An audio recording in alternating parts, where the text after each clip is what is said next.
The city bus stop was packed that Tuesday afternoon. People stood shoulder to shoulder, some checking their phones, others staring blankly at the street waiting for the number 12 bus that was already running 20 minutes late. The summer heat made everyone irritable, and the shade from the bus shelter only covered about half the crowd. On the worn wooden bench sat an elderly man, maybe in his late 70s. His dark skin was weathered with age marked by years of sun and struggle. He wore a faded brown suit jacket that had seen better days, but it was clean and pressed. In his lap he held a small paper bag close to his chest, and his hands trembled slightly as he sat there quietly, bothering no one. The old man's name was Samuel, though nobody at that bus stop knew it yet. He kept to himself, occasionally glancing up at the street to see if the bus was coming, then returning his gaze to the ground. His eyes looked tired, the kind of tired that comes from carrying too many memories. Then they showed up. 5 teenagers came walking down the sidewalk, laughing loud enough to turn heads. They were high school kids, probably seniors, dressed in expensive sneakers and designer hoodies. The one in front, a tall kid with gelled hair and a cocky swagger, seemed to be the leader. His name was Derek, and his friends followed him like he was some kind of celebrity. Derek was the type who always needed to be the center of attention. He craved laughs, craved the validation that came from making his friends think he was fearless and funny, and he didn't care who he had to step on to get it. As the group approached the bus stop, Derek's eyes landed on Samuel. A slow smirk spread across his face. He nudged the kid next to him, a shorter boy with braces who laughed at everything Derek said. "Watch this," Derek said, just loud enough for several people nearby to hear. The crowd sensed something was about to happen. A few people looked up from their phones. Others pretended not to notice, that familiar instinct to avoid confrontation kicking in. Nobody wanted to get involved. Derek walked right up to the bench and stood in front of Samuel. The old man looked up confused as this teenager towered over him with that mean smile. "Your Majesty," Derek said, bowing dramatically like he was greeting royalty. His friends burst out laughing behind him. "Is this throne comfortable enough for you?" Samuel didn't say anything. He just looked at Derek with those tired eyes, trying to understand what was happening. In his 78 years, he'd seen this kind of cruelty before. Many times, but it never got easier. "What's the matter? Cat got your tongue, old man?" Derek's voice got louder, making sure everyone could hear. He was performing now, feeding off the attention. A girl in their group, Derek's girlfriend, pulled out her phone and started recording. "This is going to be hilarious," she whispered, zooming in on Samuel's face. Before Samuel could react, Derek reached down and snatched the paper bag from his lap. "Let's see what we got here," Derek said, holding it up like a trophy. Samuel tried to stand, his movements slow and unsteady, reaching for his bag. "Please," Samuel said quietly, his voice barely above a whisper. "That's my medicine." "Your medicine?" Derek mocked, holding the bag higher as Samuel struggled to reach it. "What does an old guy like you need medicine for? You should just let nature take its course, you know?" His friends howled with laughter at that one. The crowd watched in uncomfortable silence. A middle-aged woman pulled her child closer. A businessman in a suit shook his head but kept staring at his phone. A college student looked like she wanted to say something but didn't. This was someone else's problem, they all seemed to think. Someone else would handle it. Derek tossed the bag to one of his friends and they started playing keep away, throwing it back and forth over Samuel's head. The old man turned from one teenager to another, trying to follow the bag with his eyes, his hands outstretched in a pleading gesture. "Give it back," Samuel said, louder this time but still so gentle, so dignified despite the humiliation. "Please, son, I need that." "I'm not your son, Grandpa," Derek shot back, catching the bag and holding it behind his back. "What's even in here anyway?" He opened it, peering inside. "Oh wow, bread and soup? And some pill bottles." "This is what you're freaking out about?" One of the cans fell out and rolled across the concrete. Nobody picked it up. The girlfriend kept filming, getting every angle, already imagining the likes and comments this video would get. "This is gold," she giggled. Samuel took a step forward, reaching for the bag again, and Derek pushed him. Not hard enough to knock him down completely, but enough to send him stumbling backward onto the bench. The old man's face showed pain. Not just physical, but something deeper. The kind of pain that comes from being treated like you're not even human. "Stay down, old man," Derek said, his voice colder now. "Before you hurt yourself." That's when a few people in the crowd started shifting uncomfortably. This had gone from mean to dangerous. A young father looked like he was about to step forward, but his wife grabbed his arm and whispered something. Not worth it, she seemed to say. Not our problem. Derek stood over Samuel, who sat on the bench breathing heavily, looking down at his shaking hands. The paper bag dangled from Derek's fingers carelessly. His friends were still laughing, but some of them seemed less sure now. The shorter kid with braces had stopped laughing altogether, looking nervous. "Come on, Derek," one of them said quietly. "Let's just go." But Derek was on a roll. He'd gotten this far, gotten this many laughs, and he couldn't back down now. That would make him look weak in front of his friends, in front of his girlfriend who was still recording everything. "Nah, we're not done yet," Derek said. He turned back to Samuel. "Tell you what, old man, if you get on your knees and beg, maybe I'll give it back." The words hung in the air like poison. Even Derek's friends looked shocked at that one. This wasn't funny anymore. This was cruel, plain and simple. Samuel looked up at Derek, and for just a moment something flickered in his eyes. Not anger exactly, but a deep sadness. Like he'd seen this movie before and knew how it ended. Like he was disappointed, but not surprised. The crowd had grown completely silent now. Even the traffic seemed quieter. Dozens of people stood there watching, holding their phones, carrying their briefcases and shopping bags, and not one of them moved to help. They'd all remember this moment later, remember their own silence, and some of them would feel ashamed. But right now they were frozen. Samuel opened his mouth to speak, but before he could, something changed. The energy shifted. People's heads turned toward the street where a sleek black car had just pulled up to the curb. The door opened, and out stepped a woman who would change everything that was about to happen.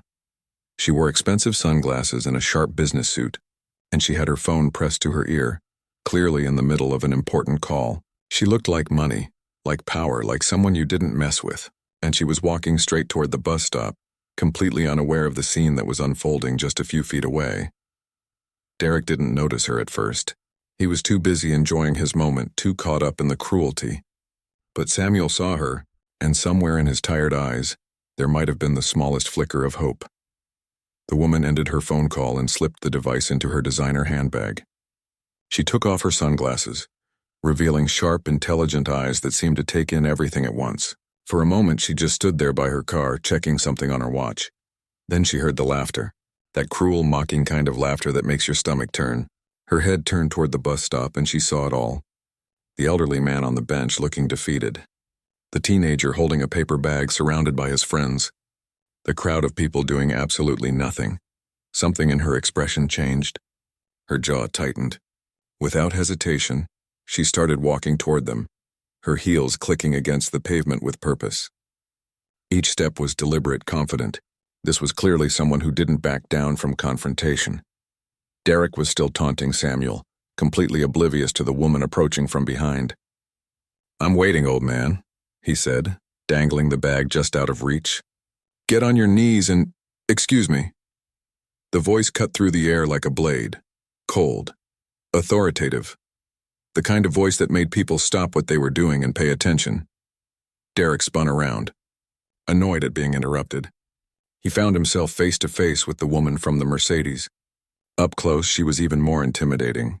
Mid-40s maybe, with an air of absolute confidence that came from years of winning battles. "Can I help you?" Derek said, trying to sound tough, but his voice wavered slightly. "You can start by returning that bag to its owner," she said, pointing at Samuel without taking her eyes off Derek. Right now, Derek's friends shifted nervously. They could tell this woman wasn't someone to mess with. But Derek had gone too far to back down now, especially with his girlfriend still recording. He forced a laugh. "Who are you supposed to be? His mother?" "Actually," the woman said, reaching into her jacket pocket and pulling out a business card. "I'm an attorney. Victoria Martinez. Perhaps you've heard of me?" A few people in the crowd gasped. They had heard of her. Victoria Martinez was a name that appeared regularly on the local news. She'd won major civil rights cases, taken on corporations, made headlines. She was famous for not backing down ever. Derek's cocky smile faltered for just a second, but he tried to recover. "So what? This is none of your business, lady." Victoria stepped closer, positioning herself directly between Derek and Samuel. She was shorter than the teenager, but somehow she seemed to tower over him. "I'm making it my business. And before you do something else stupid, you should know something.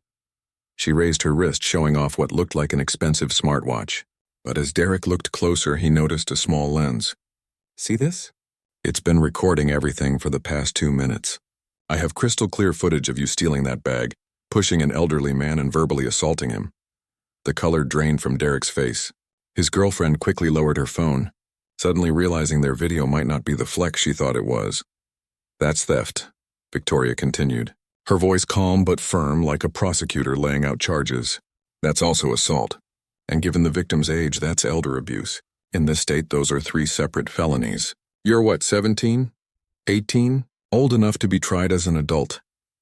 Derek's friends took a step back, literally distancing themselves. The shorter kid with braces looked like he might throw up. Derek's girlfriend whispered, "Oh my God, Derek, just give it back." But Derek's pride wouldn't let him surrender that easily. "It's just a joke," he said, his voice cracking. "We were just messing around." "Right, old man?" He looked at Samuel, desperately hoping the elderly man would back him up. Samuel said nothing. He just sat there watching quietly, his hands still trembling in his lap. A joke? Victoria's eyebrows rose. Stealing someone's medicine is a joke to you? Pushing someone who could easily break a hip is a joke? Let me tell you what's not a joke.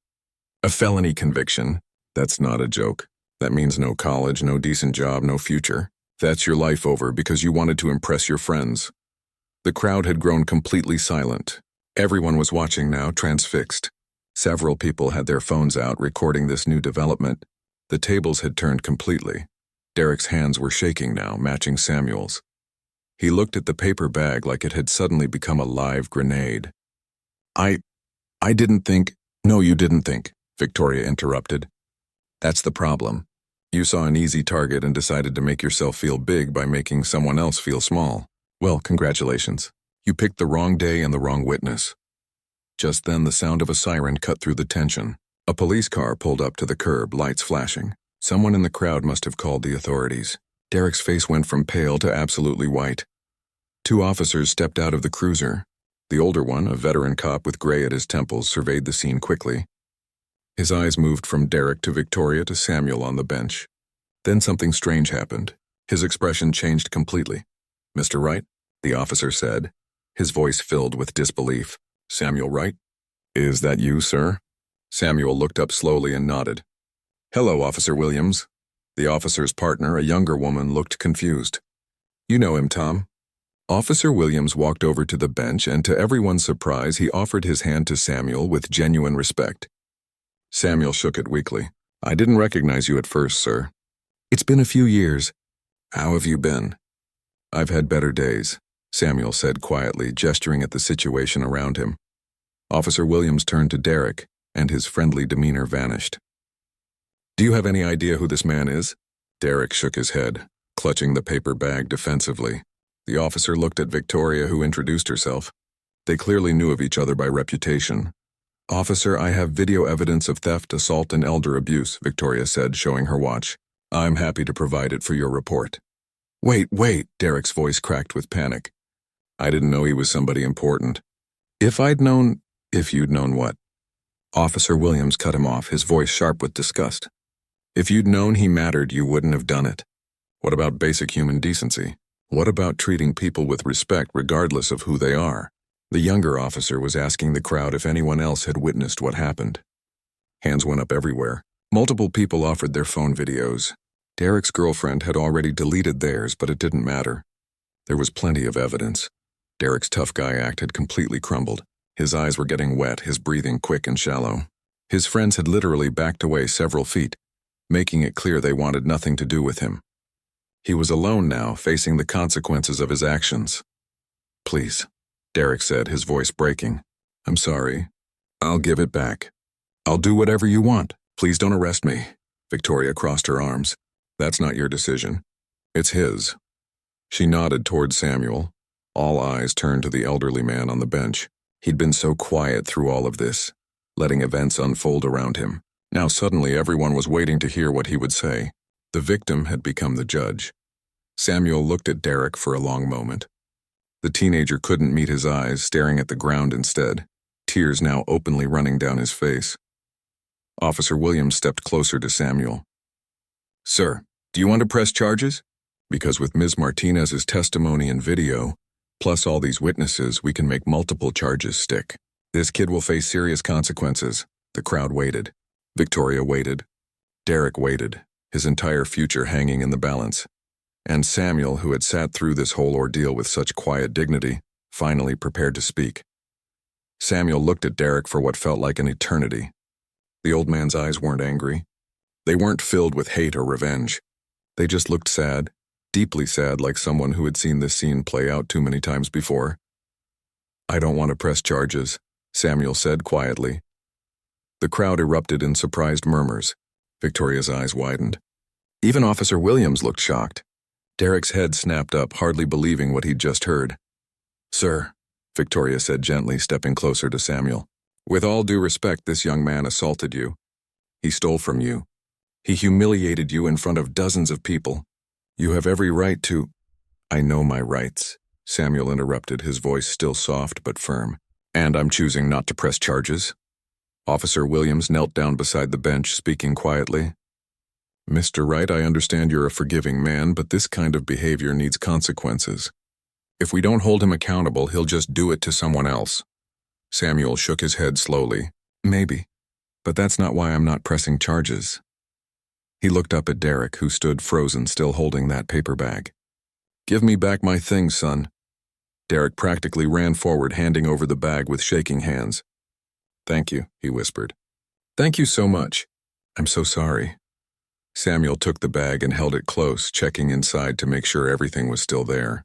The bread was crushed, but the soup cans and medicine bottles were intact.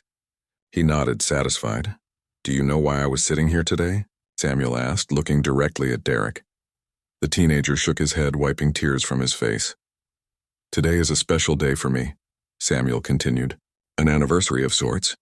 I was on my way to visit the cemetery. The crowd leaned in closer, sensing that something important was about to be revealed. Victoria and the officers listened intently. 58 years ago today, my best friend died, Samuel said, his voice catching slightly. His name was James. He was only 19 years old. We grew up together, went to school together, dreamed about the future together. Samuel paused, taking a slow breath. His hands had stopped shaking, as if the act of telling this story gave him strength. James and I, we were freedom riders, Samuel said. Do you know what that means? Derek shook his head. Most of his friends looked confused too. Even some of the adults in the crowd seemed uncertain. Officer Williams spoke up, his voice filled with respect. The Freedom Riders were civil rights activists in the 1960s. They rode interstate buses into the segregated South to challenge the laws that kept black and white people separated. That's right, Samuel nodded. In 1965, James and I got on a bus in Washington, D.C., heading south. We were going to sit in the whites-only section. It doesn't sound like much now, but back then it could get you killed.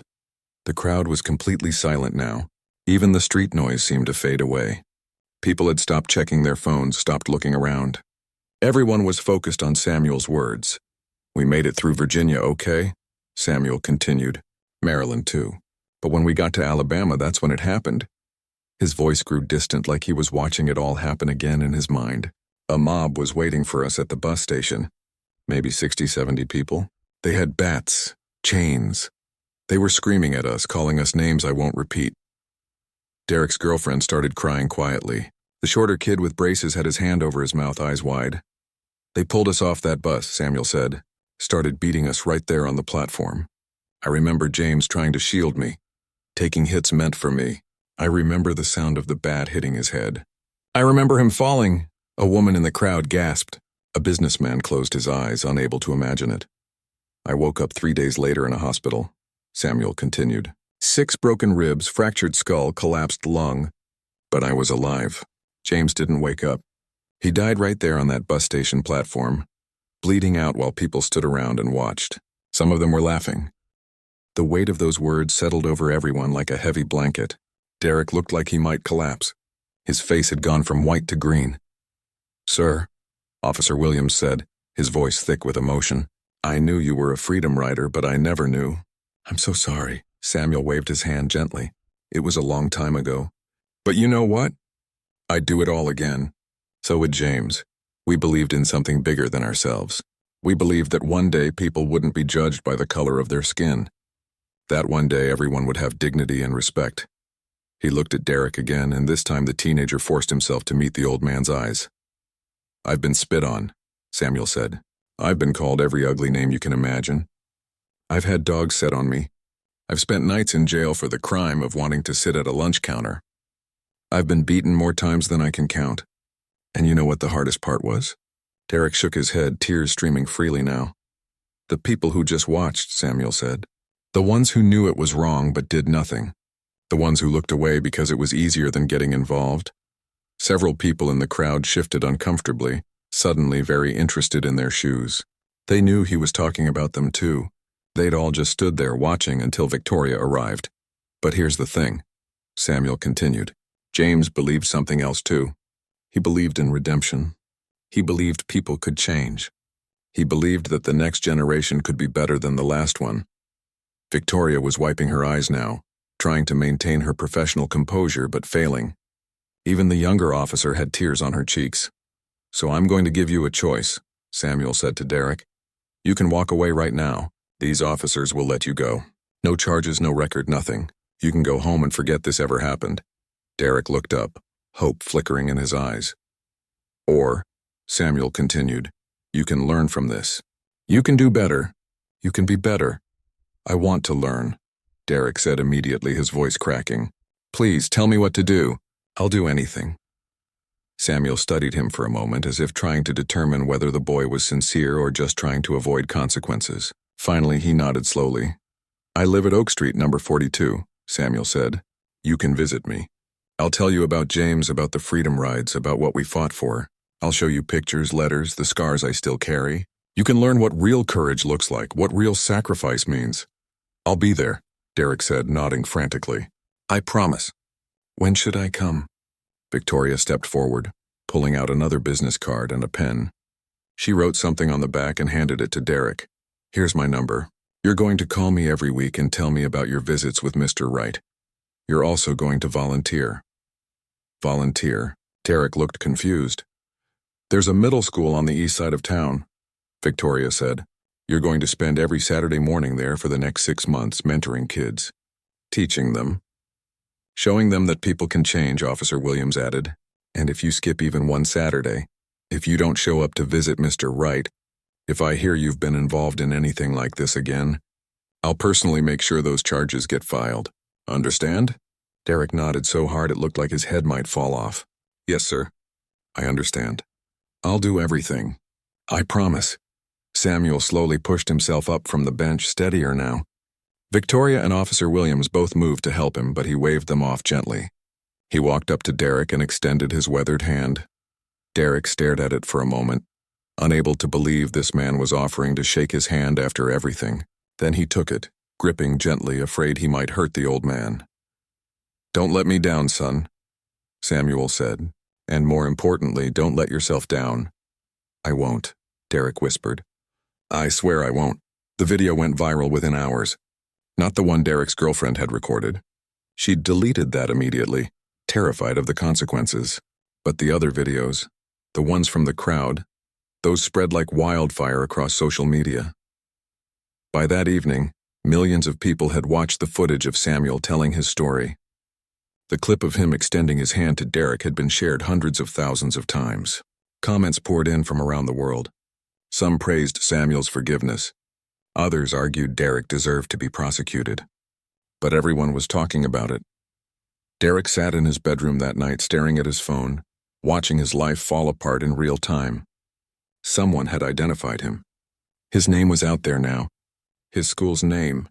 People were finding his social media accounts, leaving angry comments, calling him every name imaginable. His phone wouldn't stop buzzing with notifications. His mother knocked on the door and came in without waiting for an answer.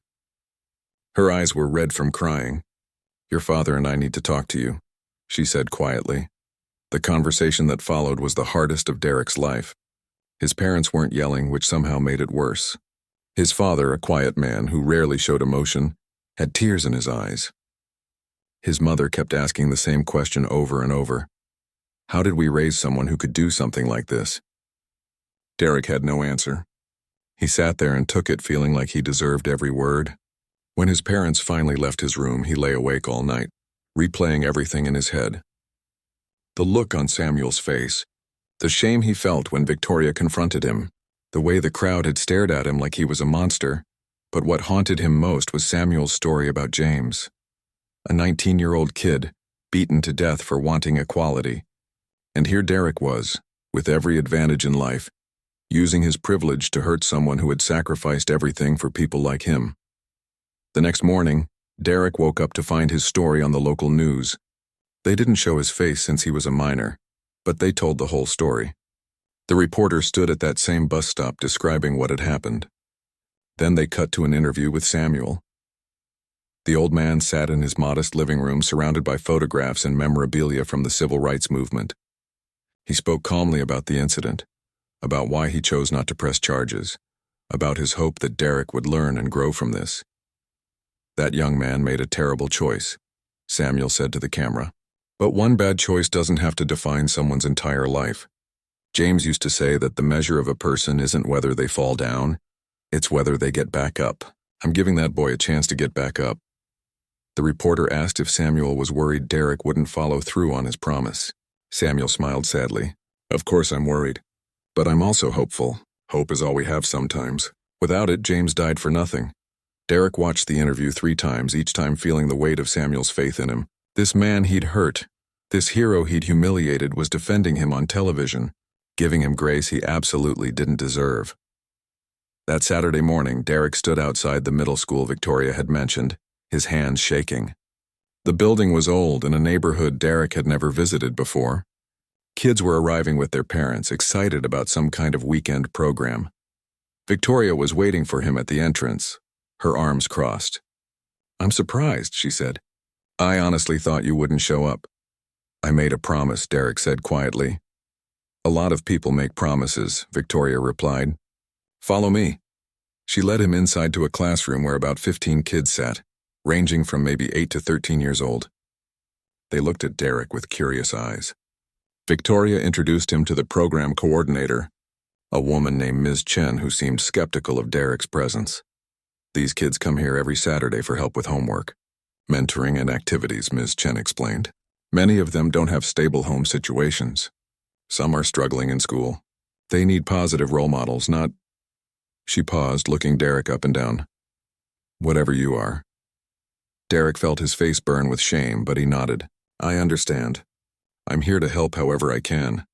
The first few hours were awkward. The kids could sense he didn't belong there. They tested him, asked difficult questions, clearly aware that he was there as some kind of punishment. But Derek stuck it out, helping with math homework, playing basketball during break time, listening to their stories.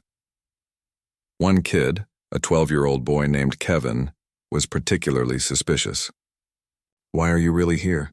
he asked during lunch. "Ms. Chen said you got in trouble." Derek could have lied, could have made up some excuse. But he remembered Samuel's words about courage and honesty. "I did something really bad," Derek admitted. "I hurt someone who didn't deserve it. I'm here because I'm trying to be better." Kevin studied him for a moment. "Did you say sorry?" "Yeah," Derek said. "But sorry isn't enough. I have to show that I mean it." "My dad used to say he was sorry all the time," Kevin said quietly. "But he never changed. He just kept doing the same bad stuff. Are you going to be like that?" The question hit Derek harder than any of the angry comments online. "No," he said firmly. "I'm going to change. I promise." Kevin shrugged. "We'll see." After the program ended, Derek drove to Oak Street, number 42. Samuel's house was small but well-maintained, with a neat garden in front.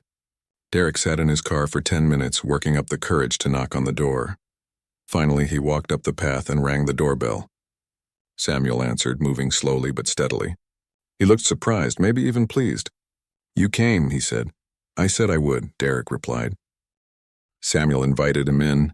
The house was like a museum of civil rights history. Photographs covered the walls. Awards and certificates were framed and displayed. There were newspaper clippings yellowed with age, showing young men and women boarding buses, sitting at lunch counters, marching with signs. "That's me," Samuel said, pointing to a black and white photo. A young man in his 20s stared back, handsome and confident, standing beside another young man with a bright smile. "And that's James." Derek looked at the photo closely. James looked so alive in the picture, so full of hope and energy. It was impossible to reconcile that vibrant young man with the story of his death. For the next 3 hours, Samuel told Derek everything. He showed him scars on his back from police batons. He read letters James had written to his mother, full of determination and love. He described the freedom rides in detail, the fear and courage, the violence and the hope. Derek listened to every word, asking questions, taking it all in. Samuel didn't sugarcoat anything. He described the hatred they'd faced, the brutality, the injustice. But he also talked about the victories, small and large, about the people of all colors who'd stood with them, about the change they'd helped create. "Do you understand now?" Samuel asked as the afternoon sun streamed through his windows. "Do you see why I gave you this chance?" Derek nodded, his throat tight with emotion. "Because James believed people could change." "That's right," Samuel said. "But also because change doesn't happen by itself. It takes work. It takes commitment. It takes showing up even when it's hard." "I'll keep showing up," Derek promised. "Every week." "I'll be here." Samuel smiled, that sad but hopeful smile. "I believe you will." As Derek drove home that evening, he felt different. The shame was still there, probably would be for a long time. But there was something else too. A sense of purpose, an understanding that he'd been given something precious, a second chance. His phone buzzed constantly with hate messages and angry comments, but Derek ignored them. He had work to do. He had promises to keep. He had a lot to prove, not to the internet, but to Samuel, to those kids at the school, and most importantly, to himself. The next Saturday, Derek showed up at the middle school again. And the Saturday after that, and the one after that. Each week, the kids warmed up to him a little more. Kevin started asking him for help with his homework without being prompted. A quiet girl named Lisa began telling him about her dreams of becoming a teacher. And every other week, Derek visited Samuel, learning more about history, about sacrifice, about what it truly meant to stand up for what's right. 6 months passed like a blur. Derek kept every single promise he'd made. Every Saturday morning at the middle school. Every other week at Samuel's house. He never missed a day, never made an excuse, never complained. The change didn't happen overnight. Some days were harder than others. There were mornings when Derek didn't want to get out of bed, when the weight of what he'd done felt too heavy to carry. But then he'd think about Samuel, about James, about those kids counting on him, and he'd force himself to go. The kids at the school had fully accepted him now. Kevin, the skeptical 12-year-old, had become Derek's shadow. The boy's grades had improved dramatically, and he'd started talking about maybe going to college someday. Lisa, the quiet girl who wanted to be a teacher, had come out of her shell completely. She even wrote an essay about Derek for a school assignment, calling him her mentor. Derek's relationship with his parents had slowly healed too. They'd been angry for a long time, disappointed and hurt, but as they watched him commit to changing, watched him grow into someone they could be proud of, they began to forgive. His father started driving him to the middle school some Saturdays, staying to help out. But Derek's friendship with his old group had died completely. They'd abandoned him the moment things got hard. His girlfriend had broken up with him via text. The other guys ignored him at school, spreading rumors, trying to distance themselves from the scandal. Derek realized he didn't miss them at all. They'd never really been his friends. They'd just been people who laughed at his jokes, no matter how cruel. On a cold Saturday in March, exactly 6 months after that day at the bus stop, Derek arrived at the middle school to find something unexpected. Victoria was there, along with Officer Williams, Ms. Chen, and all the kids from the program.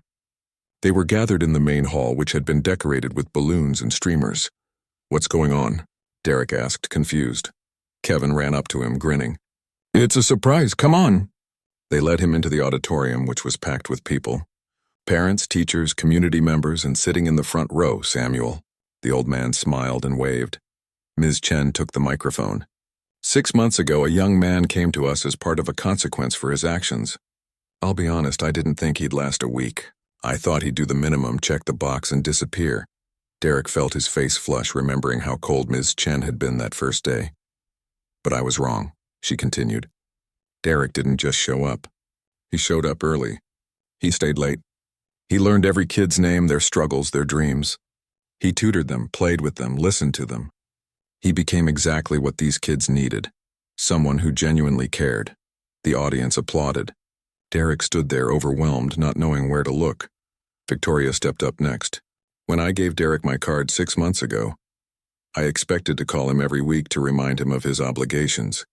I expected excuses and complaints. Instead, he called me every single week without fail, telling me about his visits with Mr. Wright, about the kids he was helping, about what he was learning. I've been practicing law for 20 years, and I've rarely seen someone commit to change the way this young man has. More applause. Derek saw his parents in the back, his mother crying happy tears. Then Kevin walked up to the microphone, nervous but determined. Derek helped me bring my math grade from a D to a B, the boy said, his voice shaking slightly. But that's not the important part. The important part is he believed in me when nobody else did. He told me I was smart, that I could do anything I wanted. He's the first person who ever made me think maybe that was true. One by one, other kids came up and shared their stories. Lisa talked about how Derek had helped her overcome her shyness. A boy named Tommy described how Derek had helped him deal with bullying at school. A girl named Nia explained how Derek had encouraged her interest in science, even bringing in books from the library for her. Derek couldn't hold back his tears anymore. These kids, these amazing kids, had changed his life as much as he'd changed theirs. Finally, Samuel slowly made his way to the stage. The room fell silent as the old man took the microphone. He looked at Derek with those wise, tired eyes. 6 months ago, I gave a young man a choice, Samuel said. I gave him the chance to learn from his mistakes instead of being destroyed by them.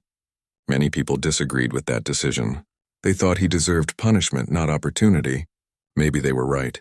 Derek's heart sank. Was Samuel about to say he'd made a mistake? But I trusted my friend James's belief in redemption, Samuel continued. And Derek has proven that trust was well placed.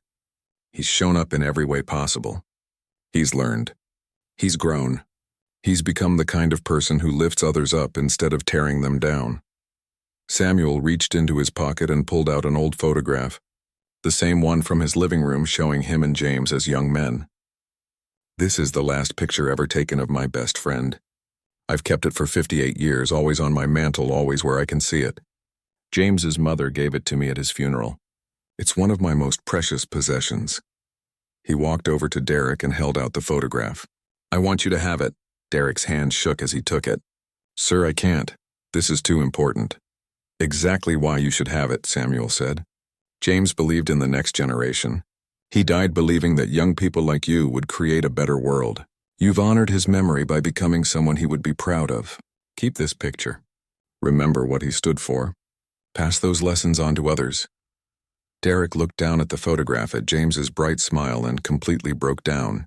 Samuel pulled him into a hug and Derek clung to the old man, sobbing on his shoulder. The entire auditorium was in tears. When Derek finally composed himself, Ms. Chen returned to the microphone with one more announcement. We have one final surprise. Derek, your commitment to these kids has inspired others. Several community members have come together to create a scholarship fund in James's name. The scholarship will help kids from this program attend college. The applause was thunderous, but Ms. Chen wasn't finished. And Derek, you've been accepted into the state university with a partial scholarship. We also want to offer you a paid position here as a junior mentor for next year. Derek could barely process what he was hearing. College, a job, a future that looked nothing like the dark place he'd been in 6 months ago. There's just one condition, Victoria added with a slight smile. You have to keep visiting Mr. Wright, not because you have to, but because we think you both benefit from those visits. Derek looked at Samuel, who nodded with that familiar, gentle smile. I'd like that very much, the old man said. You've become like a grandson to me.